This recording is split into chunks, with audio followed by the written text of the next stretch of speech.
Hi everyone, I'm Mr. Furlong, and today we're talking about ecology.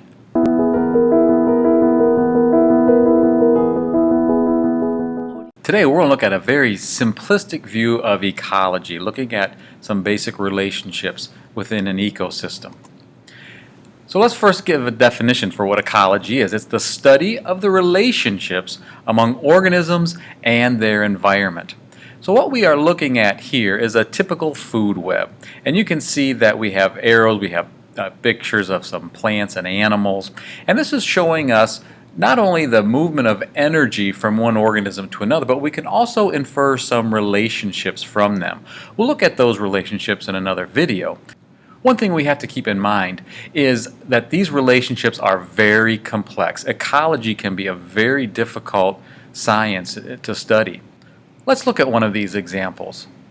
These might look familiar to you, especially if you've been by the lake recently. In the mid-1980s, there was a little creature that stowed away on board the ballast of a ship that originated in the Caspian Sea, ended up coming over into the Great Lakes. You can see this zebra mussel, as we call it, is kind of like a little clam, but it has these stripes on it. Now, zebra mussels are not native to Lake Erie, and they have no natural predator. These little mussels started to reproduce at exceedingly high rates. It is estimated that 40% of the bottom of Lake Erie is covered with zebra mussels. Now, one of the things that zebra mussels will do is that it filters out algae. And so we saw that the waters were actually getting a little bit clearer because of the zebra mussels. But on the other hand, it also decreased the natural mussel population of Lake Erie. In 1993, a cousin of the zebra mussel, the Quagga Mussel, entered into Lake Erie via the ballast of another ship. Notice that it doesn't have the stripes that the zebra mussel does. One of the differences between the two is that the quagga mussels can live at deeper depths, and so areas of the lake that's not covered by zebra mussels can be covered by these quagga mussels. Well, in 1997, once again, another stowaway in the ballast of another ship came in to Lake Erie, the round goby. Now, the round gobies like to eat these quagga mussels and zebra mussels. So before, they had no natural predators. Now there was a predator that has been brought into the lake that has started to affect the zebra and the quagga mussel populations. Besides eating these zebra mussels, the round goby also will attack the nests of smallmouth bass, eating their eggs. And so we see this relationship that's taking place between these organisms, where the energy from the zebra mussels are going to the round goby because the round goby is eating the zebra mussels.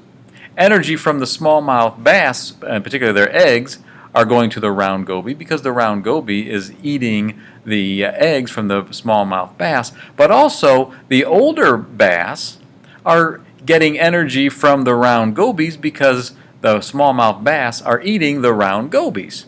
So now you can see that there's all these different interactions that are taking place. Now, why is this important? Why is this important? Well, there are times when we like to go fishing and we like to catch our own smallmouth bass. Anyway, here is a diagram of a typical ecosystem. And you can see there's all sorts of things in this ecosystem. We can break all these things down into two categories, what we call the biotic factors and the abiotic factors. A biotic factor are all the living parts of an ecosystem. So as the name implies, bio means life. These are the living parts or things that were alive at one time. So let's go back to the diagram. And we can look at some of these biotic factors. Things like duckweed. Oh, we're going to be looking at some duckweed later on. The hawk, the willows, the frog, the snails that are on the water lilies, the carp. There's our bass. The copepods, little tiny creatures that are in the water, and so on. In fact, all of the things that are listed, those are all biotic factors. They're the plants and the animals, and they're bacteria, and they're the protists and the fungi. Those things make up all living things on Earth. But in this ecosystem, there's other things as well, things that are not alive. Those are what we call the abiotic factors. These are the physical parts of an ecosystem, or as I like to call the non-living parts. And I don't mean things that were alive, but things that were never alive. Typically, when we see the letter A starting out a word, that means non or without. So abio means non-life. So let's go back to this picture. There are several different abiotic factors in this picture. Some we can clearly see. For instance, there's water. Water is a very important abiotic factor in any ecosystem. If we look down towards the bottom, we can see things like the soil or rock. Right? Of course, the soil comes from the rocks. But there's other things that we can't see. Do you see them? Yeah, things like the air. Air is an extremely important part of an ecosystem. We have to have those. Now, these other things, they're not matter, but energy. We're getting things from the sun, things like the light and heat.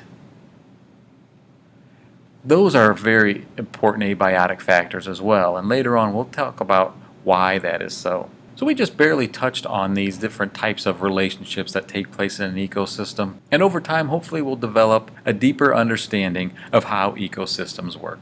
Thank you.